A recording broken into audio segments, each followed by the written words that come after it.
Morning class 11। आज हम present indefinite tense के नेक्स्ट स्टेप के बारे में, जैसे कि इंट्रोगेटिव और नेगेटिव जो सेंटेंस होता है उसके बारे में। सबसे पहले हम इसकी पहचान के बारे में बात करेंगे। पहचान जो है वो वाक्य के आरंभ में क्या लिखा हुआ होगा, बीच में नहीं होगा और अंत में क्रिया के साथ ता है, ती है, ठीक है ना, ते हैं, ता हूँ और ती हूँ आदि लिखा हुआ होता है। ये इसकी पहचान होती है, ठीक है ना। तो सबसे पहले क्या करेंगे, इसका स्ट्रक्चर बनाते हैं अपन। तो इसके अंदर हेल्पिंग वर्ब आता है, क्योंकि ये हेल्पिंग वर्ब से है तो हेल्पिंग वर्ब है, इसके अंदर डू या डज आती है, ठीक है ना। तो सबसे पहले अपन डू या डज जो है वो स्टार्टिंग में रख देते हैं, फिर इसका सब्जेक्ट डाल देते हैं। ये आ गया सब्जेक्ट, फिर नहीं के लिए नॉट आ जाएगा। उसके बाद में वर्ब की फर्स्ट फॉर्म, क्योंकि जब इंट्रोगेटिव या नेगेटिव सेंटेंस बनता है या इंट्रोगेटिव और नेगेटिव दोनों सेंटेंस बन जाते हैं तो इसमें डू और डज हेल्पिंग वर्ब आ जाती है। तो ये वर्ब के साथ में मैंने एफर्मेटिव जो सेंटेंस आपको बताए थे उस समय केवल वर्ब की फर्स्ट फॉर्म और वर्ब की फर्स्ट फॉर्म में एस या ईएस बताया था। तो ये चीज जो है वो नेगेटिव या इंट्रोगेटिव बनाते हैं उस समय हट जाती है, केवल वर्ब की फर्स्ट फॉर्म ही आती है डू और डज लगने के बाद में। तो यहाँ वर्ब की फर्स्ट फॉर्म आ जाएगी।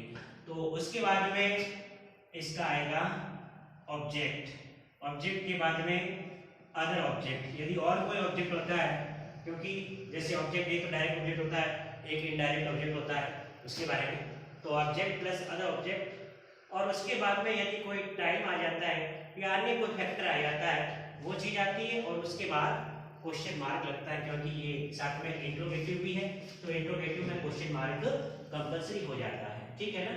तो ये इसका इंट्रोगेटिव और नेगेटिव का स्ट्रक्चर है।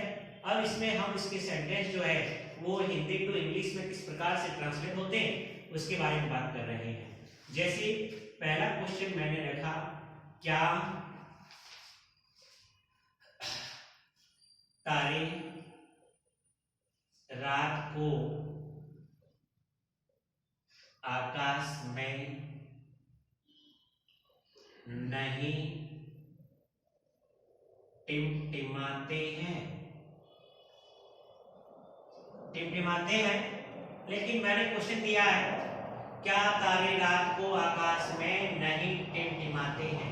अब देखो, सबसे पहले टेंस कौन सा हुआ, ते है आ गया, तो प्रेजेंट इंडेफिनिट टेंस हो गया। तो सीधे ही आपके दिमाग में रील घूम जानी चाहिए कि ता है ती है आ गया, इसका मतलब प्रेजेंट इंडेफिनिट टेंस है।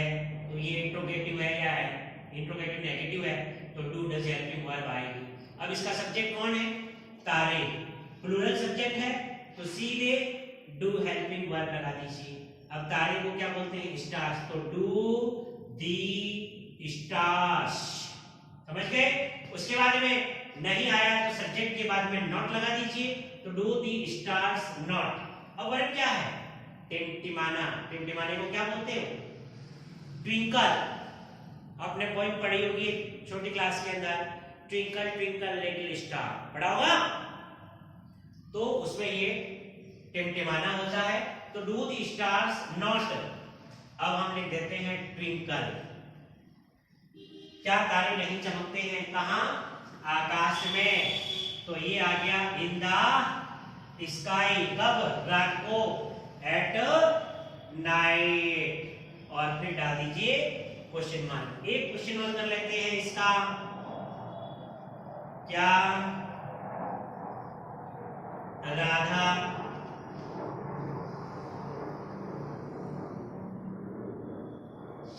सुबह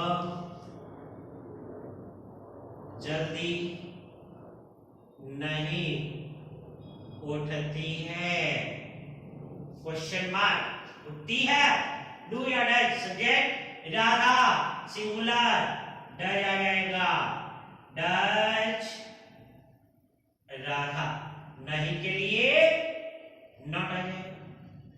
तो डज राधा नॉट उठना, get up, first form, get up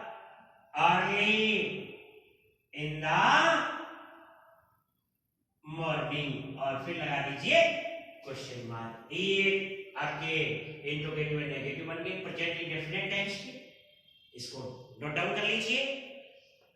अब हम इसका अगला भाग बता रहे हैं।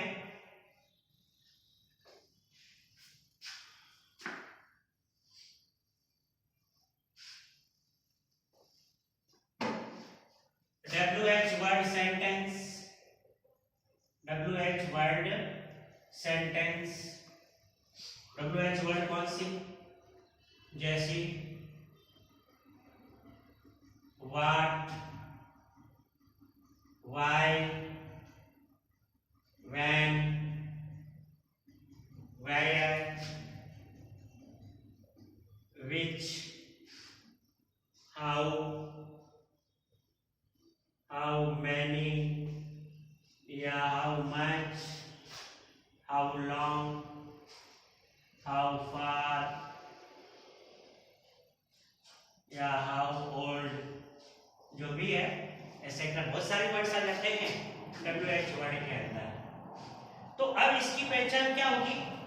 वाक्यों के बीच में कोई WH वर्ड लिखा हुआ होगा, WH वर्ड आ जाएगा।